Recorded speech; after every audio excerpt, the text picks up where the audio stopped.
Well, add the Treasury Secretary Scott Bessent for Donald Trump to the growing list of cabinet members that have the exact same mortgage issue as they're claiming represents fraud when they point the finger at the Federal Reserve Governor Lisa Cook, but then come up with all sorts of excuses when it's called out that they're doing the exact same thing. They check the same boxes. They try to take out more than one loan, multiple loans, checking the box that it would be their primary residence. Perhaps to get a lower interest rate, who knows the background, but they were very quick, including Scott Bessent, the Treasury Secretary, to point the finger at Lisa Cook and try to frame her.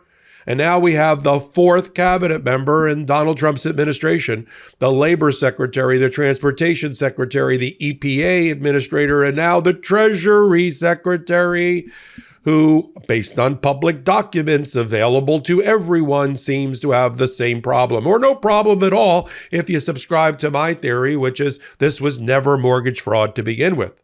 But now they've gone so far as to convince at least one judge, Judge Katsas, on the appellate court for the D.C. Circuit, to claim not that it was an alleged allegation of fraud, an apparent mortgage fraud by Lisa Cook. Well, then if that's the case, it's an apparent mortgage fraud by Scott Bessent, the Treasury Secretary, the Labor Secretary, the Transportation Secretary, who's married to a Fox anchor, and the EPA Administrator. Oh, what a tangled web we weave. I'm Michael Popok, untangling the webs here on the MeidasTouch Network and on Legal AF. So, when you live in a glass house, maybe you shouldn't throw stones or mortgage fraud around.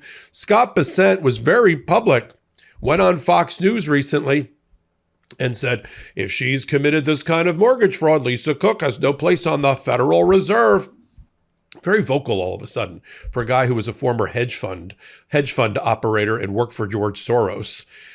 Very public recently about lots of things. Scott Bessent is losing it. Let me just put it. Before I get to his mortgage fraud allegations and those against him, he's losing it. How many stories do I have to begin with? Scott Bessent got into a fist fight today with fill in the blank. It was Elon Musk at one point, and then apparently it was somebody else recently. So when he's not putting his dukes up, apparently, literally at meetings and pushing and shoving, he is, trying to argue out of both sides of his mouth. We should leave the Federal Reserve alone and keep it independent and as a central bank away from the president's grips. And then on the other hand, we should totally overhaul the Federal Reserve and we should get it out of certain things that it's doing. And why is monetary policy only in the hands of the Federal Reserve? I don't know, because that's what we've done since the nation's founding.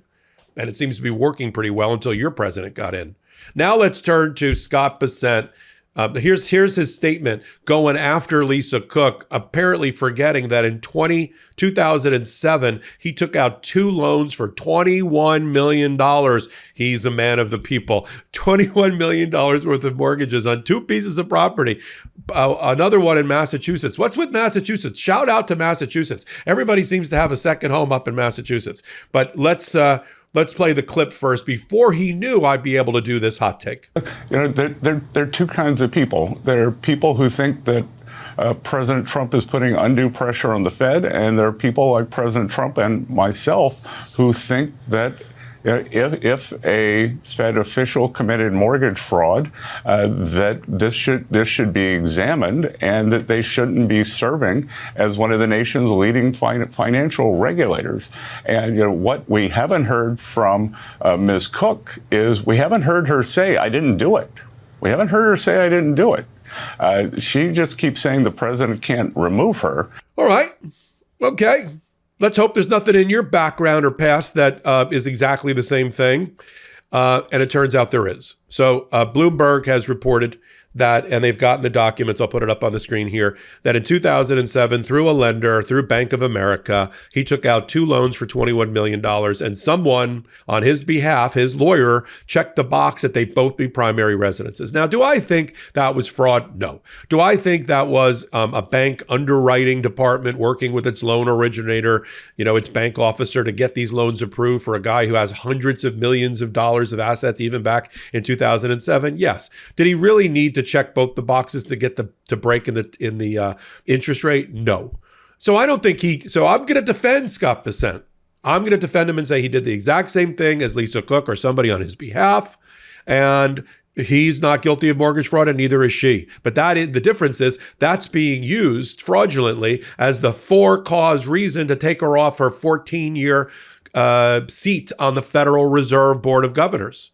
And you've already, the Trump administration, through your fraud, convinced one judge, Judge Katsas, who just ruled in the dissent in the 2-1 decision, keeping her in her job. That's why she's considering interest rates and making her decision about interest rates this week.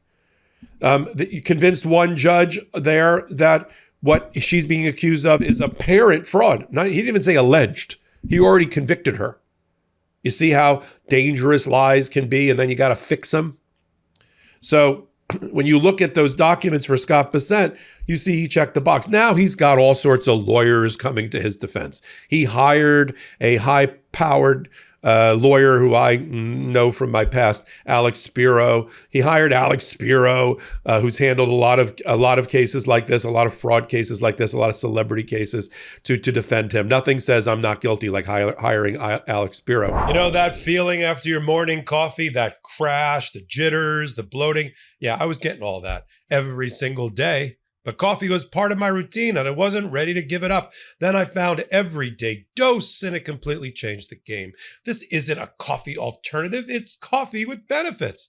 I'm talking 100% Arabica coffee combined with functional mushrooms like lion's mane and chaga, plus collagen, protein, and nootropics. It fuels your brain, it supports your skin, hair, and joints, and gives you clean, sustained energy all day long with no crash, no jitters. I switch between Coffee Plus, their mellow, low-acid, light roast that's easy on my stomach, and Coffee Plus Bold, a full-bodied medium roast that gives me a little extra boost when I need it. And here's the best part.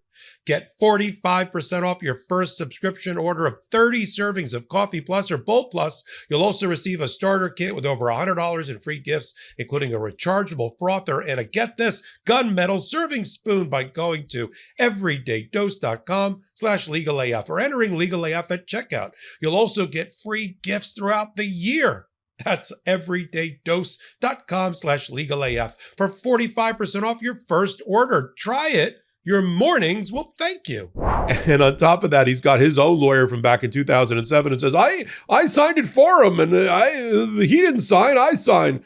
Well, what are you claiming? That you signed a document your client didn't know about? You didn't have authority to sign the document? I think that's worse. Now, Bill Pulte, who's the original Karen in this story, if you know what I mean, who blew the whistle on Lisa Cook with a series of mean social media tweets. Why is he in his job, by the way? The mortgage market is in disarray. The housing market is in disarray. We just got new numbers that the housing market is at its lowest in terms of new starts, new construction in like the last 10, 12 years. Interest rates are already dropping without the Federal Reserve cutting its interest rates. And he's still holding on to his job at Fannie Mae and Freddie Mac to create mortgage liquidity. He's not a mortgage regulator. He's not the inspector general about fraud in mortgages. He's just a guy who's a Nepo baby who bought his way into his position in the Trump administration by donating his parents' money, Pulte Construction, to get this job. And then from that perch, he believes he's allowed to go after and attack people with half statements and misstatements and omissions and pulling things out of context. And then when he got caught again, and it turns out she's got the goods and got the receipts from her own bank, from her own credit union that acknowledged that they knew it was a vacation home, because she's got a home in Michigan and she's got a home in Atlanta and she's got a home in Massachusetts. I'm sure not as nice as Scott Bessent's. And turns out that she properly told her lender, her credit union, that it was going to be the Atlanta home was a vacation home. And consistent with that, she didn't take the property tax break that she's entitled to as owning a primary residence. She didn't take it in Georgia, in Fulton County, in Atlanta. She took it in Michigan. So she's not guilty of any fraud. And the Federal Reserve Philadelphia branch came out with a report in 2023 that demonstrates that this is very common. This mortgage lender, loan officer underwriting game where they say, we want to give her the lower rate. So we know she only has one primary residence. So just check the box for both. We'll get it through underwriting. That's on the bank side. That's not on the borrower side. They're not participating in mortgage fraud on their own bank. So that's what's happened here. And she's got the proof and she's got the receipts, but Bill Pulte doubles down on it. Oh, this is another indicia of fraud. She's a sophisticated financial operator. What do you even talk? Do you even know what comes out of your own mouth?